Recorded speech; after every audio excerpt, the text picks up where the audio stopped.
Hi, it's Vicky here, and welcome to day 4 of my Christmas card series featuring Penny Black.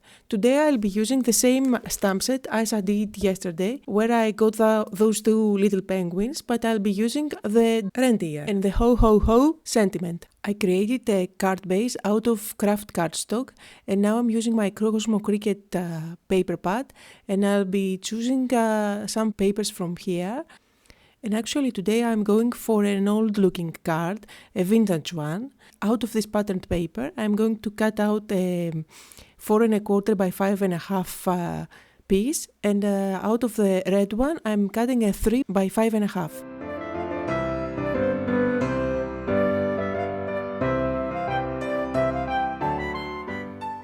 Now I'll go ahead and use coffee archival ink, and I'm going to stamp the deer on this pattern paper, which is from the same paper pad. And just because archival ink doesn't dry too fast, I have some time to emboss it. So here I'm stamping the image, and now I'm going to use this crystal clear embossing powder, which is actually sparkling, and I'm going to heat emboss it.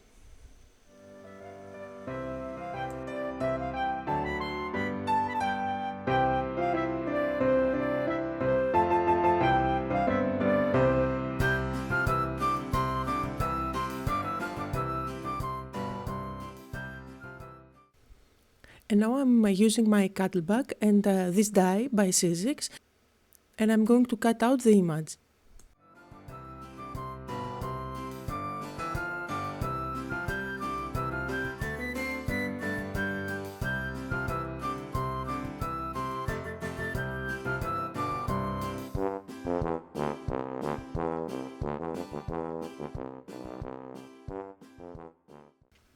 And now I'll use the same die, and I'm going to cut out a window on the red paper panel.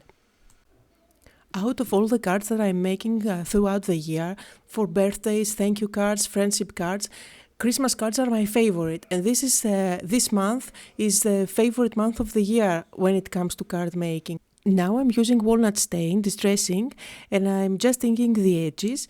As I said before, I'm going for the vintage look, and there's nothing better to do for vintage cards than use your distress inks.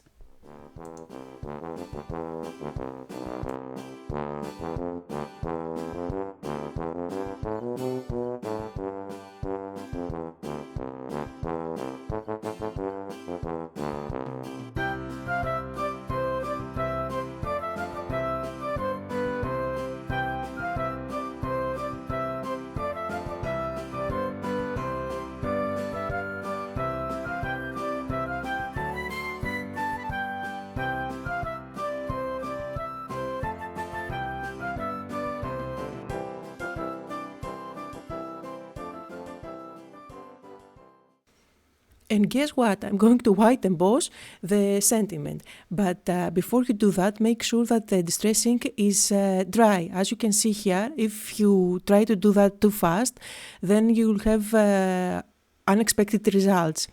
So I'm going to heat set the wet ink first, and now just trying out if everything is, yes, that's perfect. And now I'm ready to heat emboss the sentiment. So I'm using again Versamark ink on my sentiment, and then I'll use my white embossing powder and heat set it.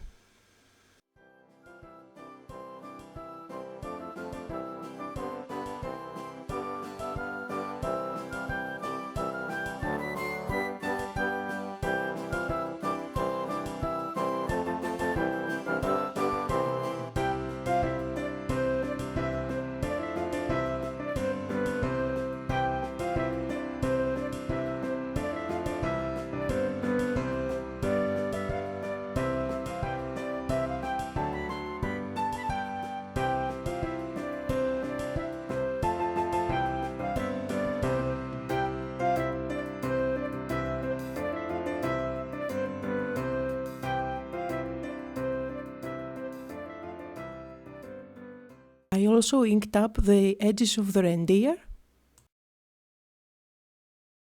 And now it's time to assemble my card. So I'm placing the green panel at my card base.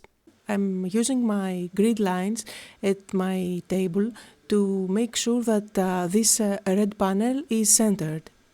And once I find the exact position of where this window panel will go, I can then stick the reindeer just inside the circle. And now I have perfect placement. And now I'm about to stick the red panel, but I felt that at the very bottom of the panel was too empty. So I cut out a strip of pattern paper from the same paper pad collection, and I'm just adhering that at the bottom of the panel. And I'm inking the edges again using the same walnut stain distress ink. And now the panel is ready. So I'm going to use some cord. This is true hemp. And look what I'm doing. I'm just placing a bit of adhesive at the back, and I'm going to wrap around the thread, and I'm going to stick the edges at the back. So now I don't have any loose edges. And I'm securing the edges at the back using Scotch tape. Now I'll go ahead and cut a long piece of this cord. I'm going to fold it in half, and then I'm going to tie a double bow.